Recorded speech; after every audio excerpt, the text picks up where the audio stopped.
Graça e paz a todos os irmãos. Me chamo Fabrício e quero dizer que é uma satisfação imensa e um privilégio estar aqui com vocês mais uma vez. No vídeo de hoje iremos falar um pouquinho sobre Abraão, que tem o privilégio de ser indiscutivelmente o pai da nação judaica e também, pela fé, o pai dos cristãos. O texto de hoje será Romanos capítulo 4.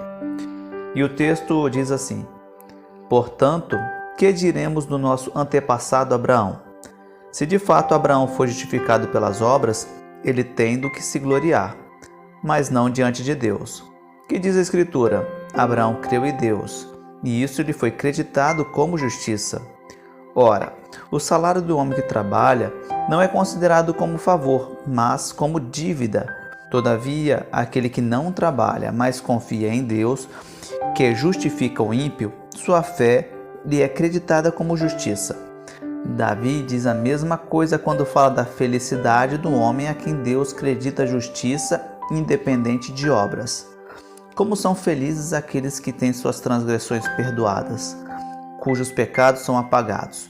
Como é feliz aquele a quem o Senhor não atribui culpa. Destina-se essa felicidade apenas aos circuncisos ou também aos incircuncisos? Já dissemos que, no caso de Abraão, a fé lhe foi creditada como justiça. Sob quais circunstâncias? Antes ou depois de ter sido circuncidado? Não foi depois, mas antes. Assim, ele recebeu a circuncisão como um sinal pelo selo da justiça que ele tinha pela fé, quando ainda não fora circuncidado. Portanto, ele é o pai de todos os que creem, sem terem sido circuncidados, a fim de que a justiça fosse acreditada também a eles. E é igualmente o pai dos circuncisos, que não somente são circuncidados, mas também andam nos passos de fé que teve nosso pai Abraão, antes de passar pela circuncisão. Não foi mediante a lei que Abraão e sua descendência receberam a promessa de que ele seria herdeiro do mundo, mas mediante a justiça que vem da fé.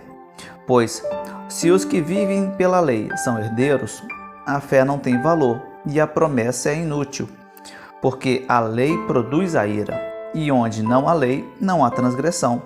Portanto, a promessa vem pela fé, para que seja de acordo com a graça e seja assim garantida a toda a descendência de Abraão, não apenas aos que estão sob o regime da lei, mas também aos que têm a fé que Abraão teve. Ele é o pai de todos nós. Como está escrito, eu o constituí pai de muitas nações. Ele é nosso pai aos olhos de Deus, em quem creu, o Deus que dá vida aos mortos e chama à existência coisas que não existem como se existissem. Abraão, contra toda esperança, em esperança creu, tornando-se assim pai de muitas nações. Como foi dito a seu respeito, assim será sua descendência. Sem se enfraquecer na fé, reconheceu que seu corpo já estava sem vitalidade, pois já contava cerca de 100 anos de idade, e que também o ventre de Sara já estava sem vigor. Mesmo assim, não duvidou, nem foi incrédulo em relação à promessa de Deus, mas foi fortalecido em sua fé e deu glória a Deus, estando plenamente convencido de que era poderoso para cumprir o que havia prometido. Em consequência, isso lhe foi creditado como justiça. As palavras "lhe foi creditado" não foram escritas apenas para ele, mas também para nós, a quem Deus creditará justiça, a nós, que cremos naquele que ressuscitou dos mortos a Jesus, nosso Senhor. Ele foi entregue à morte por nossos pecados e ressuscitado para nossa justificação. Abraão, indiscutivelmente, é um dos personagens principais do Antigo Testamento, e todo judeu tem o prazer de externar seu orgulho e admiração por esse grande homem, que foi escolhido por Deus para ser o patriarca do povo ao qual se revelaria, mostrando a eles, através da lei, sua santidade e nosso estado pecaminoso. Hoje iremos falar um pouquinho desse grande homem, Abraão. Para isso, iremos voltar bastante no tempo, mais precisamente a uns 4.100 anos atrás, quando Deus coloca no coração de um homem que morava em Ur dos Caldeus o desejo de ir a Canaã. O começo dessa história está registrado em Gênesis capítulo 11, versículo 31, e o texto diz assim: Terá tomou seu filho Abraão, seu neto Ló, filho de Harã, e sua nora Sarai, mulher de seu filho Abraão, e saiu com eles de Ur dos Caldeus, a fim de ir para a terra de Canaã. Foram até Harã e passaram a habitar ali. Terá era descendente direto de Sem, um dos filhos de Noé. E ele, com 70 anos de idade, já havia gerado Abraão, Naor e Harã. Eles viviam em Ur dos Caldeus, uma região muito rica e próspera daquela época, pois ficava próxima ao rio Eufrates. Não temos muitos detalhes sobre as condições financeiras que essa grande família tinha na sua época, mas podemos supor que tinham muitas posses, pois Deus tinha posto no coração de Terá um forte desejo de ir de sua terra natal até Canaã. Com certeza essa viagem não seria fácil. Seria uma jornada de aproximadamente 2.000 quilômetros, que demandaria muitos recursos e provisões. Terá, cheio de coragem e determinação, pega o seu filho Abraão com sua esposa Sara, seu neto Ló e tudo quanto possuíam e partem em direção a Canaã, deixando tudo para trás. Ele não escolhe o caminho aparentemente mais rápido, que passaria pelo deserto ali da Arábia, para chegar lá. Ele prefere pegar o caminho pelo rio Eufrates, onde teriam abundante acesso à água, fator esse que seria crucial em sua jornada. Após terem caminhado aproximadamente 1.300 quilômetros, eles chegam em uma cidade chamada Harã e ali estabeleceram-se. A Bíblia não dá muitos detalhes do que fez Terá se estabelecer ali. Talvez fosse porque o nome da cidade lembrasse muito o seu filho falecido. Talvez o local fosse bom para seus rebanhos ou fosse um local dotado de muito alimento e recursos naturais à sua disposição. Talvez ele tenha pensado que não precisaria mais continuar na caminhada. Ou talvez a jornada até ali tenha desgastado suas forças e, a seu ver, seria um desperdício de tempo continuar no caminho. Talvez ele pensasse que aquele local que tinham acabado de encontrar fosse tão bom quanto a tão sonhada Canaã. Não temos como saber ao certo o que fez ele querer ficar ali, mas ele decidiu não prosseguir viagem para Canaã. A jornada para ele terminou ali, e assim ele se estabeleceu na formosa cidade de Harã.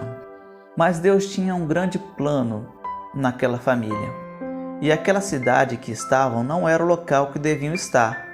Então Deus chama seu filho Abraão, como vemos em Gênesis capítulo 12, verso 1, que diz assim: Então o Senhor disse a Abraão: Saia da sua terra, do meio dos seus parentes e da casa de seu pai, e vá para a terra que eu lhe mostrarei. Quando Estevão estava pregando ao Sinédrio, ele explicou que somente após a morte de seu pai, Abraão seguiu rumo a Canaã. Mas se analisarmos as datas segundo Gênesis, podemos ter uma nova perspectiva. Gênesis capítulo 11, versículo 26, afirma que Terá tinha 70 anos e já havia gerado Abraão. E Gênesis capítulo 11, verso 32, afirma que ele viveu 205 anos. E também Gênesis capítulo 12, verso 4, afirma que Abraão tinha 75 anos quando saiu de Harã. Podemos concluir que o pai de Abraão estava vivo e com aproximadamente 145 anos. Dessa forma, Terá resolveu ficar em Harã, mas isso jamais frustraria os planos de Deus. O Senhor fala diretamente a Abraão e o comissiona a sair da cidade de Harã, do meio dos seus parentes, da casa de seu pai, para ir por uma terra que ele iria lhe mostrar. Imagino que, naquele momento, Abraão estava muito confortável em Harã com seu pai, pois aparentemente aquela região tinha muito a lhes oferecer, e Abraão poderia até ter considerado aquele local como seu novo lar.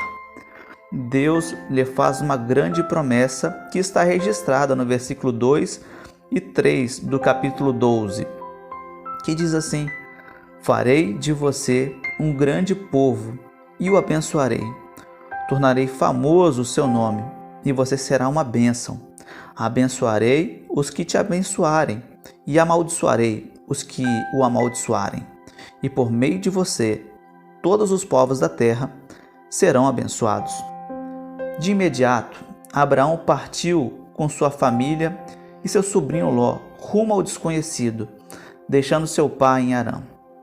Imagino que essa tenha sido a maior dor que ele tenha experimentado até então. Deixar aquela boa terra que tinha encontrado, cheia de novas oportunidades a oferecer e principalmente o seu pai ali.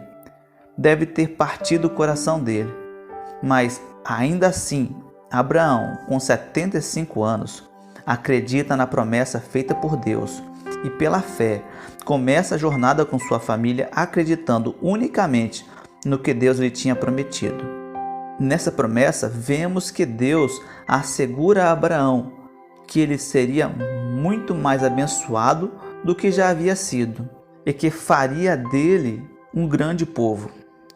Se analisarmos, essa promessa não foi direcionada apenas a ele, mas nos alcança também, pois no final do verso 3 diz que por meio dele todos os povos da terra seriam abençoados. Quando o Senhor o escolhe, não está pensando unicamente em formar um povo e se revelar exclusivamente a eles. O propósito de Deus é muito maior. Ele está pensando em abençoar toda a humanidade. A jornada de Abraão pela terra de Canaã não foi fácil. Logo quando chegou a Canaã, viu que povos guerreiros habitavam aquela região e, para ajudar, uma grande seca estava castigando a terra, forçando ele a descer ainda mais e se refugiar no Egito. Em sua estadia lá, a Bíblia faz questão de registrar sua falta de caráter e sua natureza pecaminosa. Ele não era melhor do que ninguém, era exatamente como qualquer outra pessoa de sua época. Por medo de morrer, deu a entender aos egípcios que Sara, que era muito bonita, não era sua esposa e que seria apenas sua irmã.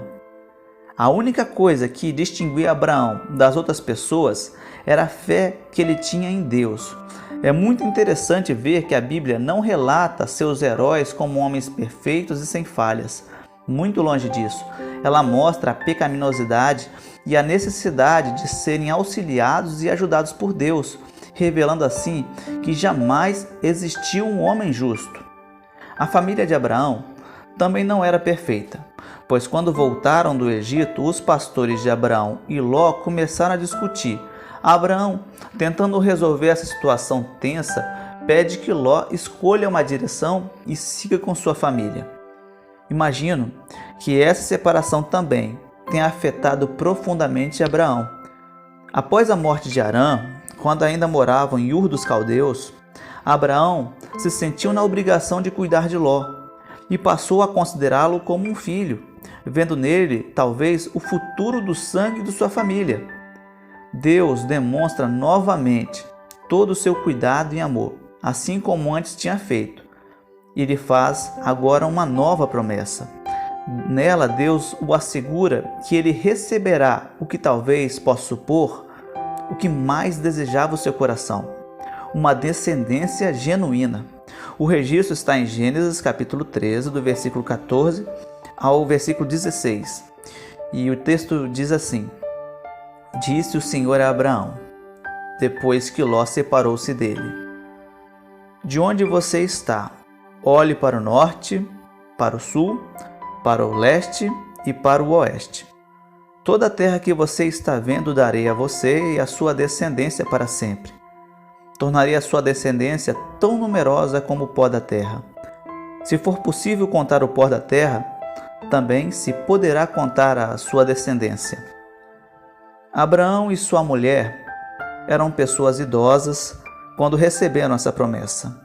E ainda para ajudar, Sara era estéril. Imagino que por muitos anos eles tentaram, na esperança de terem seu tão sonhado herdeiro. Mas ano após ano, seus sonhos iam se frustrando. até as esperanças já não mais existirem. Nos tempos modernos, a visão geral que predomina é que filhos são trabalhosos, que atrapalham o sucesso profissional, e muitos casais deliberadamente escolhem não tê-los. Não era assim que Abraão encarava essa situação. Ter um filho naquela época era ter a certeza que o nome da família iria se perpetuar. E mais do que isso, que teriam alguém em quem realmente confiassem para cuidar deles na velhice. Ter alguém sempre ao lado para poder contar. Ter um filho era ter tudo. Em resumo, consideravam que só assim poderiam ser uma família realmente abençoada. Imagino que essa promessa tenha aliviado muito a dor da perda de Ló. Saber que aquele tão sonhado descendente viria foi algo animador para Abraão, pois ele acreditava que Deus cumpriria sua promessa. E alguns anos depois, como está registrado no capítulo 15, Deus volta a ele e afirma que ele geraria um filho. O tempo estava passando, e na cabeça de Abraão, esse seria um fator negativo e preocupante para Deus cumprir sua promessa. Mas quando Deus quer cumprir sua promessa, as coisas somente acontecem no tempo que Ele determinou, não no nosso. Mesmo que a situação, a nosso ver, possa estar desfavorável, Deus, em seu infinito amor, sempre dá um jeito de nos surpreender. Pela terceira vez, depois de aproximadamente 20 anos, Deus lembra a Abraão que prometeu que dele sairia uma descendência.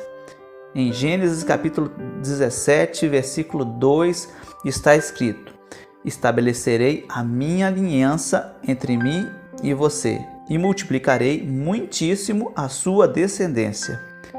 Aqui Abraão já estava com 99 anos de idade.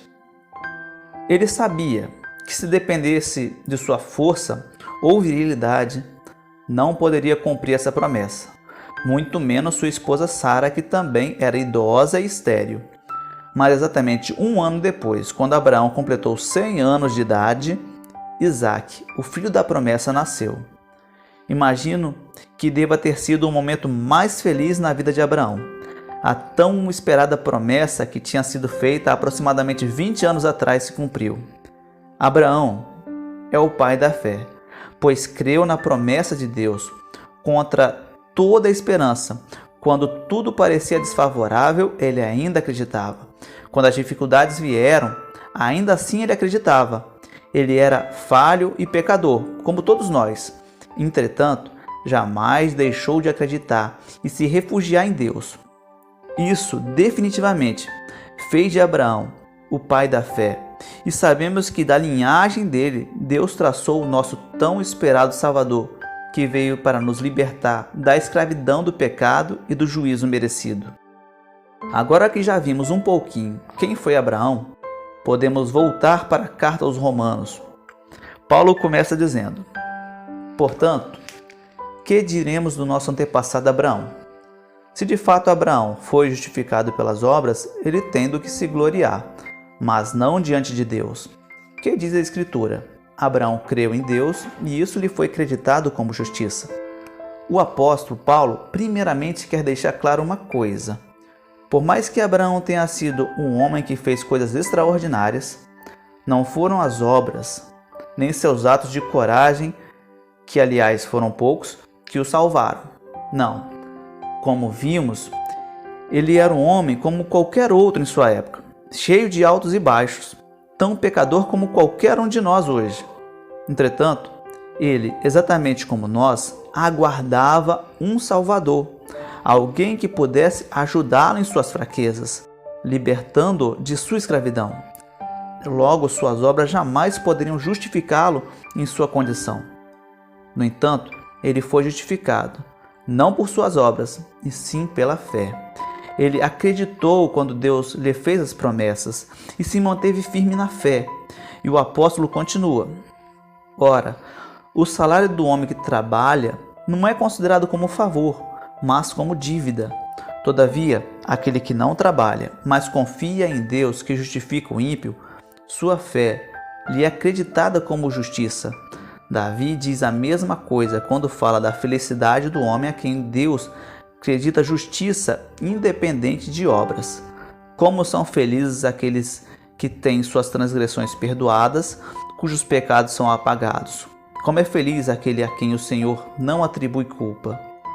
Agora Paulo faz uma analogia, usando a figura de um trabalhador e seu patrão. Quando alguém trabalha, espera receber o que lhe é devido.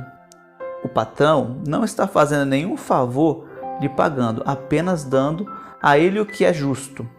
Aqueles que se apoiam na prática da lei esperam receber recompensa por seus esforços, acreditando que por fazer algum sacrifício, darem alguma oferta ou dízimo, ou através de jejuns e penitências, poderão de alguma forma se tornarem melhores do que os outros e alcançar a recompensa de Deus. Jesus disse: quando jejuarem, não mostrem uma aparência triste como os hipócritas, pois eles mudam a aparência do rosto a fim de que os homens vejam que eles estão jejuando. Eu lhes digo verdadeiramente que eles já receberam sua plena recompensa. Nossas obras não podem comprar o favor de Deus. Na realidade, elas por si só apenas nos distanciam do Criador, pois estão recheadas de hipocrisia e maldade. Elas nunca nos levarão a alcançar algum benefício que possa colocar Deus como nosso devedor. Os judeus estimavam muito seu patriarca Abraão e se vangloriavam pelo privilégio de terem sido uma nação que teve um contato direto com seu Criador. E ao invés de mostrarem aos outros povos o Deus amoroso que conheciam, escolheram guardá-lo para si e se sentiam os verdadeiros portadores da verdade, menosprezando assim as demais nações. O versículo 9 diz: do verso 9 ao 12, Paulo nos revela que Abraão não era apenas o pai dos judeus, muito mais que isso, ele é o pai de todos aqueles que têm a mesma fé que ele teve, fé na vinda daquele que abençoaria todas as nações, fé em Cristo. Abraão foi o primeiro ser humano a ter fé na promessa da vinda daquele que abençoaria todas as nações. E nós que compartilhamos a mesma fé, podemos dizer que ele também é o nosso pai na fé. O sinal da circuncisão, marca registrada de cada judeu, só veio a existir depois que Abraão já era crente na promessa. Aliás, a circuncisão foi uma aliança direta que Deus estava fazendo com Abraão e sua linhagem, mais precisamente com a linhagem de Isaque. Um ano antes do nascimento de seu filho prometido, Deus instruiu Abraão a circuncidar todos os homens e crianças a partir de 8 dias de vida que saíssem de sua linhagem, e também todos os servos que viesse a ter. Essa foi uma aliança perpétua que Deus estabeleceu com Abraão e seus descendentes. Dessa forma, a fé veio antes da circuncisão. Por isso, Abraão é o pai do povo judeu e dos cristãos. Do versículo 13 em diante, Paulo ressalta que a fé na promessa veio muito antes da lei.